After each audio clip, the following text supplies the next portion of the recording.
Welcome back to another episode of CometTalk with Cashlaw. We're going to start off this episode with your Carthage scores. So the boys swim team lost to Canton 64-30. The girls basketball team lost to Camden 49-37. Boys basketball lost to Plattsburgh 56-42. Girls volleyball won first place in the Watertown tournament over Christmas break. So congratulations to them. Now we are adding a new segment. It's called the Comet Athlete of the Week. If you want to nominate people, you can mention them in the comments. You can come up to any one of us and say this athlete had a great game, and just say I want to nominate them to be considered for the next Comet Athlete of the Week next show. And we will do one every episode. Depending, this week we have co-Comet Athletes of the Week. It is Bubba Null and Devin Van Lagen. They both placed first in their wrestling tournament for their weight classes. So congratulations to them on a great effort in the tournament. All right, for our next segment, so congratulations to them. For our next segment, we're going to do the Zoo Crew chants. So now we're kind of new year, new us, new Zoo Crew. Let's be louder, let's be positive, come out to all the games, listen to the announcements, listen to social media, or watch social media. Follow the Carthage Students page if you don't already on Instagram. Follow Zoo Crew on Snapchat. All those links will be below in the comments. So in terms of for this segment for Zoo Crew, our chant is going to be roll call. So this one is kind of new, and I don't know if any of you guys will know about it, but every time, or not every time, but once a player steps onto a court, the zookeeper or somebody will start it. And so a certain player on our teams, because we don't want to signal out another player on another team, just like mention their name and just call them out and be like, so for example, Grant Gardner on our team, I'm going to use his name because it rhymes best.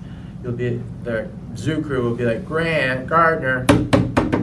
So then you keep doing that until he acknowledges us with like a wave, or he does something cool, something funny, and that's just like a funny way to rile everybody up.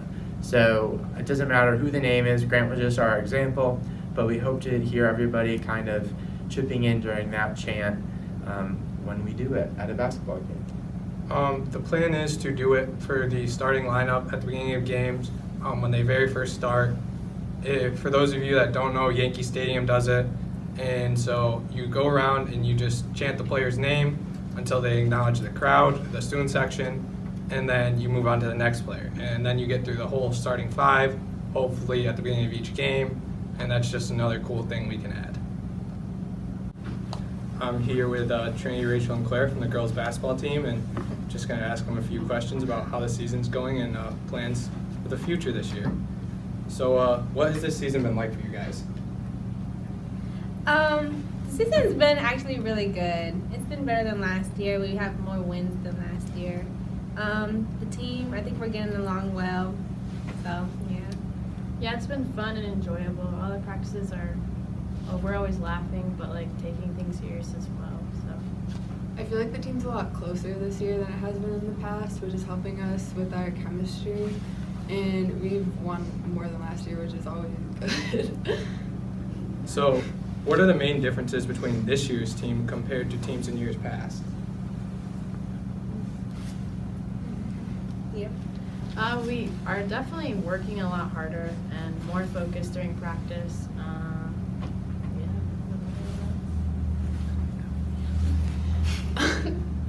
We have a lot of people this year that want to get better, and they're like, the younger girls want to work harder to be as good as like our seniors like leaving, so they can continue to get better as the years go on. To go off of what Claire said, we have more younger girls this year, so that's a difference from last year. So what's it like playing for Coach Smith? I enjoy playing for Coach most of the time, but sometimes, because we're leaders, so she's always going to push us and push us. Sometimes I just feel like I can't be pushed anymore, but it's going to happen throughout all of life, so might as well get used to it. Definitely when I was younger, I took things a lot more personal when she would get like crazy or whatever, but now I think she's doing it for like the best and for us. So Yeah, when I first started playing, I used to be scared of her, honestly. But I've gotten more like comfortable with her over the years, and I don't know, I like playing for her now. So what are the team's goals for the rest of the season? definitely to make the sectionals because we didn't even make it to sectionals last year. So that's a one big goal. For me, I think a goal of ours should and will be to win at least 6 games. We won 4, so we're almost there. Yeah, I agree with that, and yeah, the sectionals thing, like, we want to make it this year. So how do you guys feel you compare to the rest of the Frontier League? Well, we beat Watertown and IHC. Indian River's good. So I think we could have a chance of beating them if we all came together. Yeah, I think we're pretty like comparable to IHC and Watertown. Like, it just depends on the game pretty much. So last question, do you guys have any superstitions that you have to go through before games, or like clothes you have to wear? Well, personally or like the team? Oh, both. Well, not together as a team, but I always have to wear the same sports bra. That's it. I don't really have any. Yeah, I don't have any either. Awkward. Started with anything. I mean, nothing. Oh, yeah. Nothing really. Hey, thank you guys very much. Thanks for having us. Thank you. All right, so now on to our national sports segment. First, I want to talk about our poor picks of the college football playoff. Okay, but it was all in good spirit, though. I mean, whatever. We It were happened. We were wrong. We were way off. Yep. It's not like you work for ESPN, so where else at?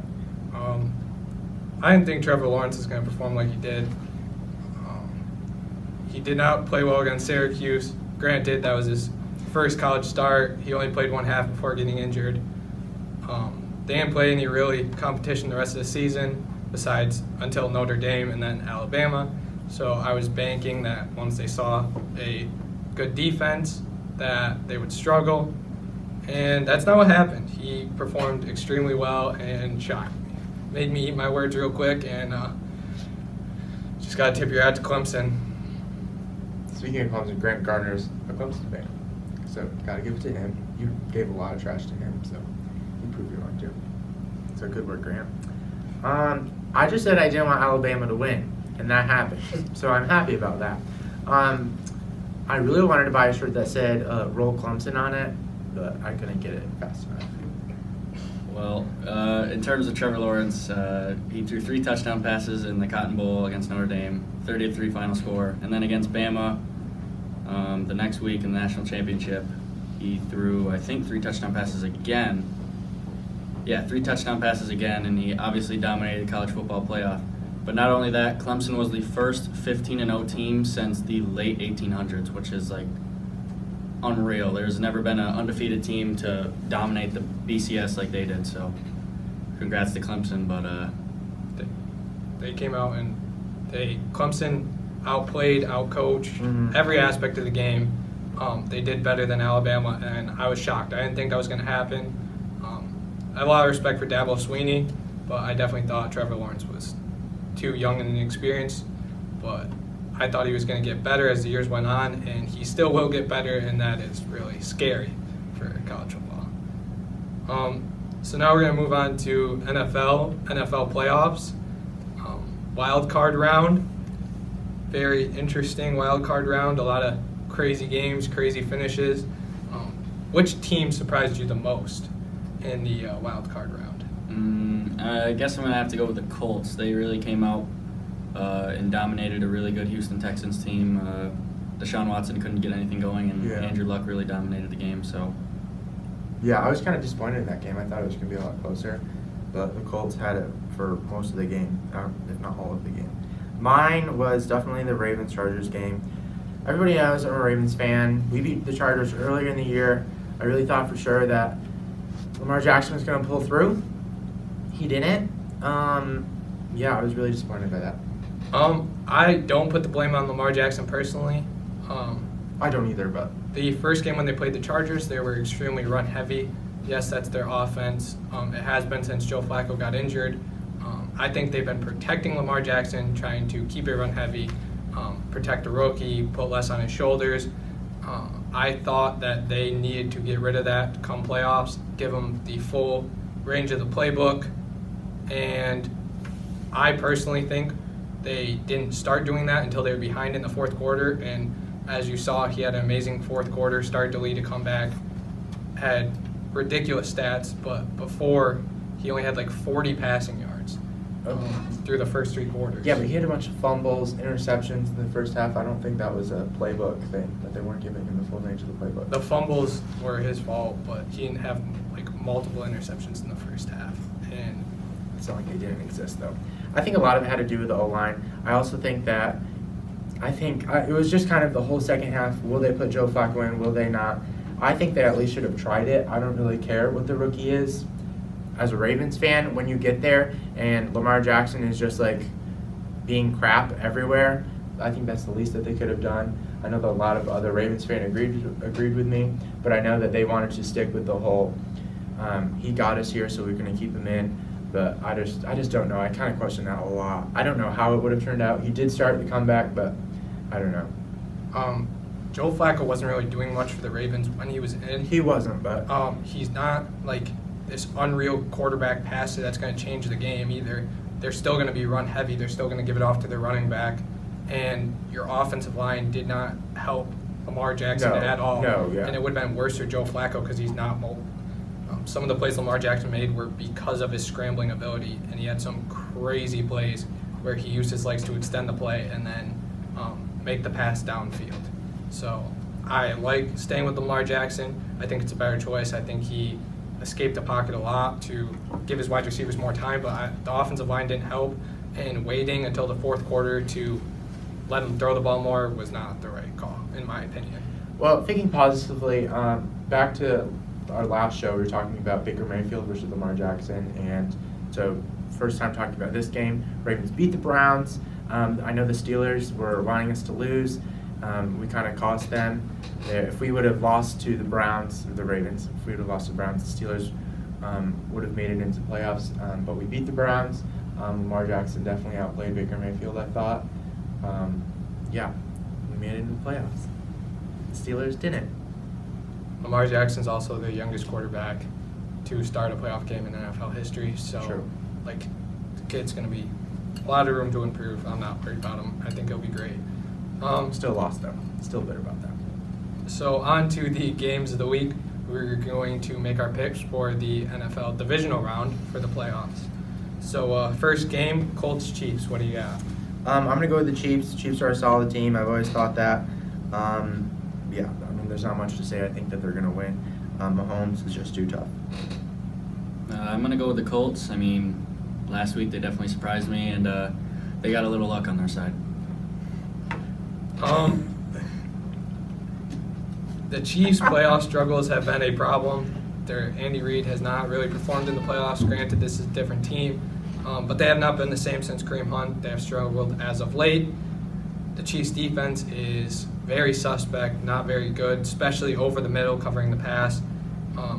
I personally think that's going to be a problem, and I'm picking the Colts in an upset. Next game, Cowboys-Rams. I hope I'm right on that. Cowboys-Rams. Cowboys are hot off a 24-22 win against the Seahawks. I watched the whole game. Great game. I think the Cowboys are going to win it. I'm going to go with the Rams. I think their offense is too sound. Sean McKay, their head coach, has definitely been bitter ever since the wild card loss last year to the Falcons. So I think he's going to come out ready to go, and he's going to dominate that whole game. I'm also going to pick the Rams. The Rams' offense is extremely good. Their defense hasn't been great as of late, but they get Aqib Talib back, and Marcus Peters and Aqib Talib on this field together. They're just a completely different animal. Marcus Peters does not play as well when Aqib Talib was injured, and so I think with both of them out there, it's going to help them. Just from what I've heard, they prepare together, they go through stuff together, and then they help each other out. in preparation and out there on the field and throughout the whole game on the bench. So I just think with them out there, it's going to help. I don't think Dak Prescott has enough to beat the Rams because Zeke won't be able to do the whole thing. So I'm picking the Rams.